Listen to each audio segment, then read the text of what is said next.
各位球友，大家好。这期我们聊一聊底板的选择。底板的选择，其实我们聊过多期啊。这期呢，我们聊几个话题吧。既然是一个杂谈，我还是想到哪儿说到哪儿啊。我也没有准备什么稿。第一个问题啊，就是说有没有必要买一个练功板？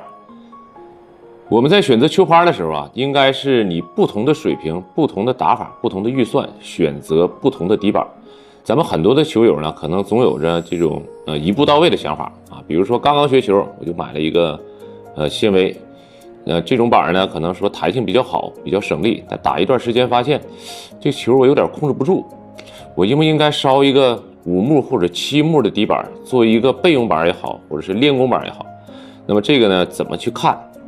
正常来说啊，我们练功和比赛应该用同一款球拍。你可以看马龙、樊振东，他们练功的时候，那也叫练功，是不是？一天练好几个小时，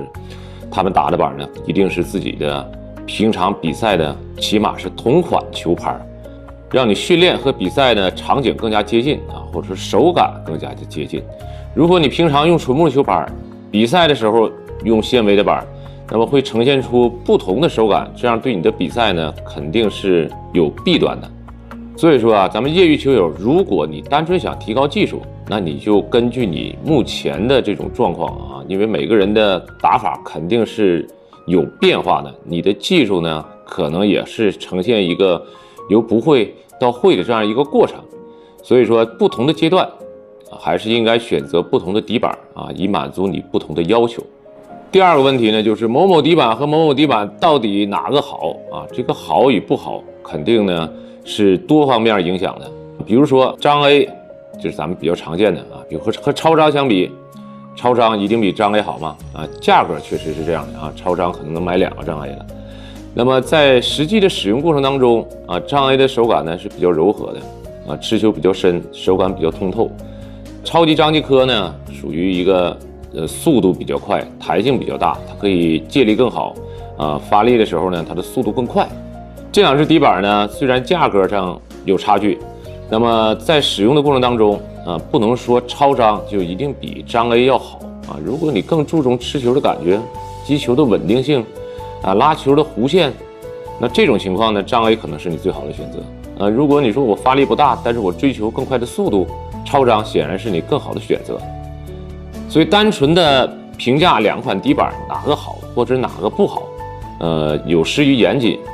你要问我呢，我确实也不是很好回答。那么这种器材的问题，最好是呢，针对于什么样呢？就是说你有一定的要求，你说我比较注重哪方面的性能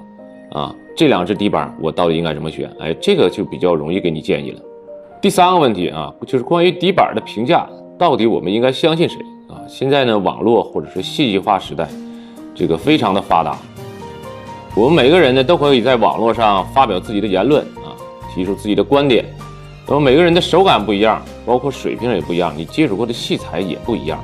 这个时候呢，你不要所有的人的话都信。那么这个时候呢，对你选择球拍呢会有一定的影响。那么我们在贴吧也好，论坛也好，或者一些视频也好看到的这些评测，有的时候呢，并非很客观当然，他不是说故意不客观，有的人呢可能水平有限那你接触到这个球拍的性能，包括一些发力后的这种球拍的感觉，可能就不是那么明显，或者说你的观点呢就不太正确。还有一些人呢接触过的球拍比较少比如说我原来打个几十块钱成品拍，我突然间拿了一个200块钱的拍，那我可能给这个球拍会很高的评价，因为你在这个价位的球拍打的比较少，所以你没有一个横向的对比，那么你提出的观点可能就有待商榷了。那么我们很多的初学者或者是对于器材不太了解的球友，看到这些言论，有可能就会受到一定的误导。所以说日常我们在看一些评测的时候在你不知道他什么水平，打过多少球拍的前提下这种的评价呢你可以作为一个参考但不要完全相信。好，时间的关系，我们这期就讲这3个话题，咱们下期再见。